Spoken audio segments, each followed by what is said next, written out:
Hi, xin chào tất cả các bạn. Hôm nay mình sẽ khui hộp bộ đồ chơi thực tế ảo cool nha. Đây bộ này. Đây mình cho các bạn xem. Bộ này thì mình mua với giá, mình không mua theo ấy đâu, mình không mua theo sữa đâu. Mình mua theo ấy cơ. Bộ này thì có giá là 20.000 nha. Đây, đây mình sẽ khui hộp ra. Mình cũng chưa bóc rồi, mình chưa biết trong đây có gì nữa. Mình sẽ khui ra.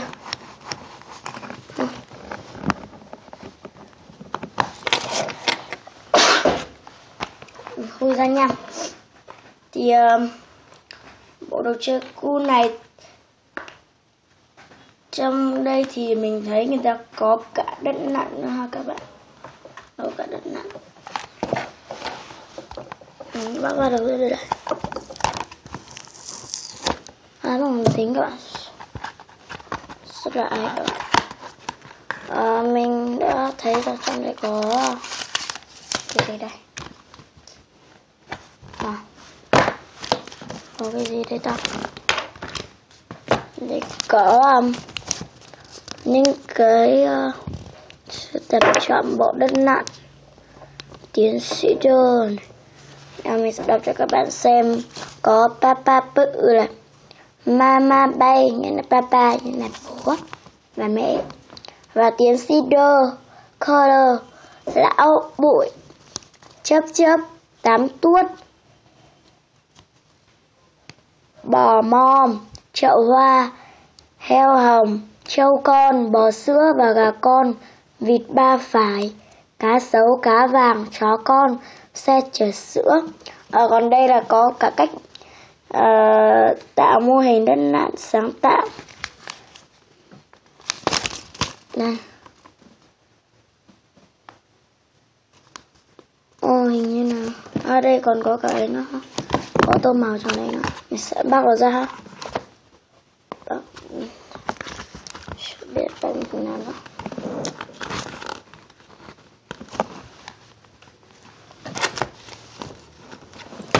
Mình xem cái này trước đi ha.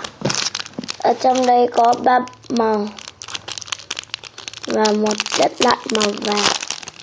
Rất là thích các bạn. Một bộ đất nặn màu vàng.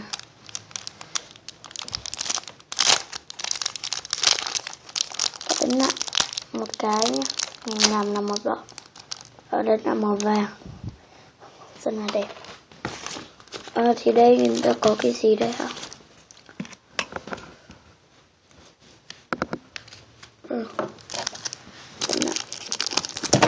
Là 3 cái màu.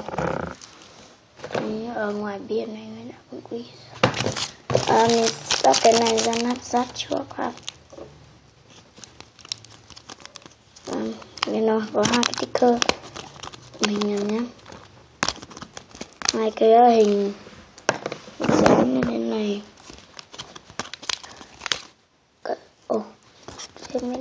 Mình sẽ mất rồi. Đây các bạn, nó rất là đẹp.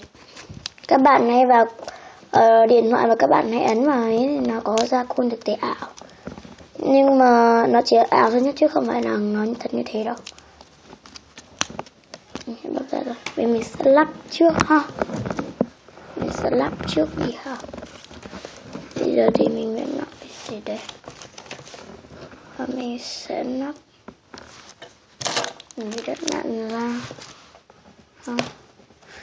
Hình như là cái hình này cho mình nghĩ là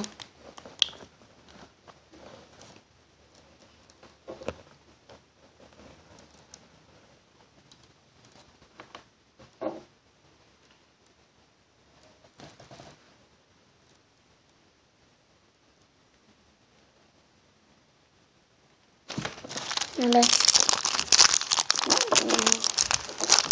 Bắt cái lại màu vàng này ra ha. Theo mình thấy thì trong này người ta ghi là tách ra các chi tiết trên tấm bế và vò đất nặn thành hình bầu dục. Vò đất nặn này thành hình bầu dục. Mình cũng chưa biết sử dụng chơi đó. Vò thành hình bầu dục. Mình sẽ vo nha. Rồi mình đã vo được thành một dục xoài. Rồi thì mình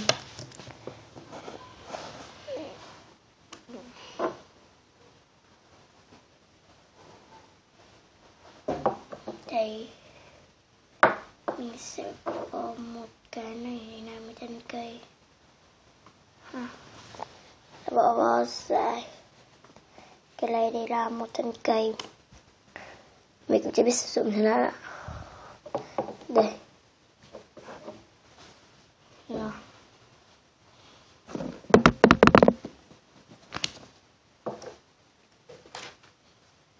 Mình đã vo dài rồi.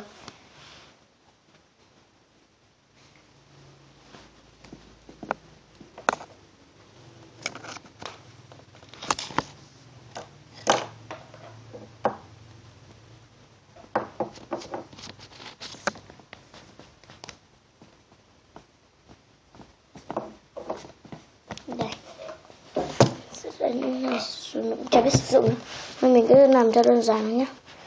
Mình sẽ vo cục đất lại này.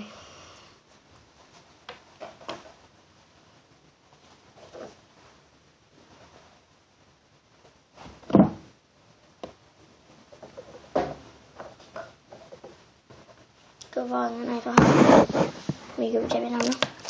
Rồi mình sẽ nó nãy lên ha. Đâu rồi?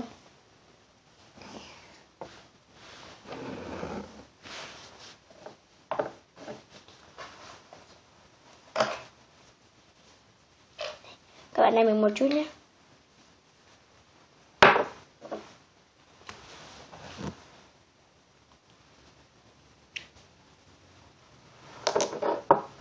Ở đây chả thấy hình của ấy đâu nhỉ, đám tuốt đâu ấy nhỉ, có thấy không? Ở đây mình thấy rồi.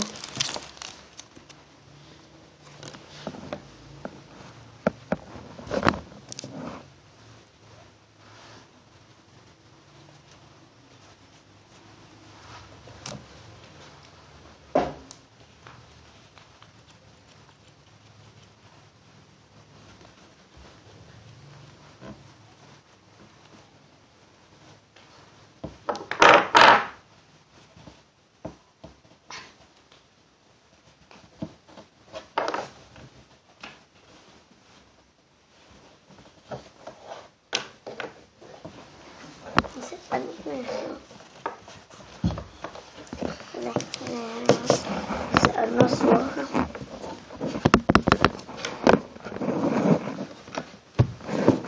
Ấn dậy nó xuống. Rồi. Mình sẽ đặt đấy lên ha. Đám tuốt đây. Đám tuốt đây các bạn.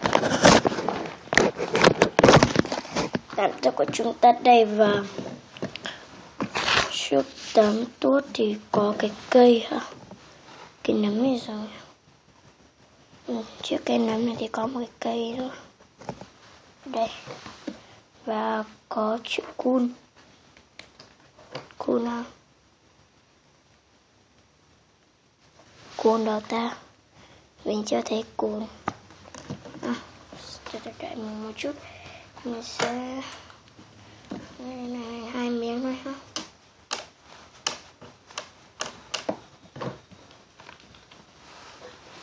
Sẽ lấy lại nó.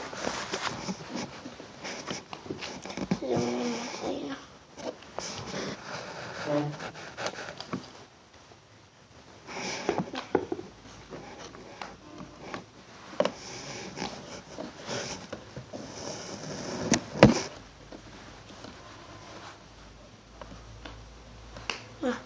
Mình đã làm được cái này rồi. Mình sẽ đặt đám tuốt vào đây. Mình đặt cái cây vào ha. Ok, mình phải tree. Cây trong tiếng Anh là tree ha các bạn. Mình làm này nó rồi. Sợ cái cây lấy cho. Mình sẽ lấy những bông hoa. Những bông hoa vào. Bông hoa thì bạn thích ăn bông hoa nào vào cũng được. sẽ gắn như thế này. Mình thấy có dòng chữ cuốn.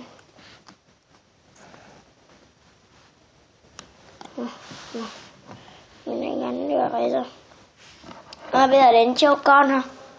Trâu con đây. Trâu.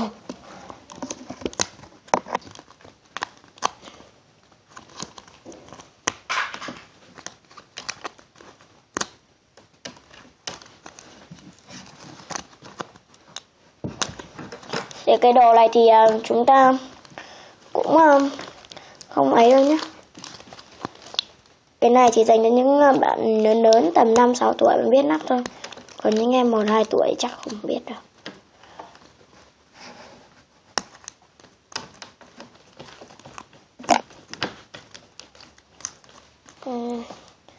Thì video lần sau mình sẽ làm ra một cái này tập tiếp theo nhé.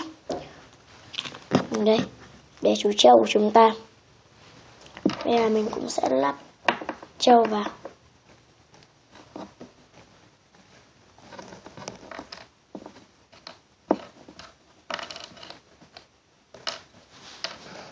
Chú trâu này hình như không có mình.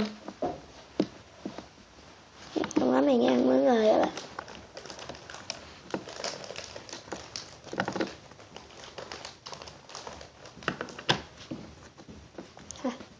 Mình chỉ làm mới cái đầu của trâu thôi ha.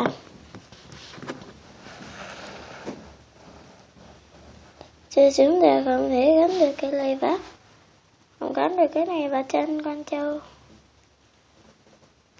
Không gắn được các bạn. Đã làm được cái này rồi. Bây giờ thì là đến mình sẽ rạch cái này ra. Mình sẽ dùng cái bút sạch ra. Sạch theo cái đường này của nó. Người ta mà chúng ta dùng tay sánh thì cái xe này ha.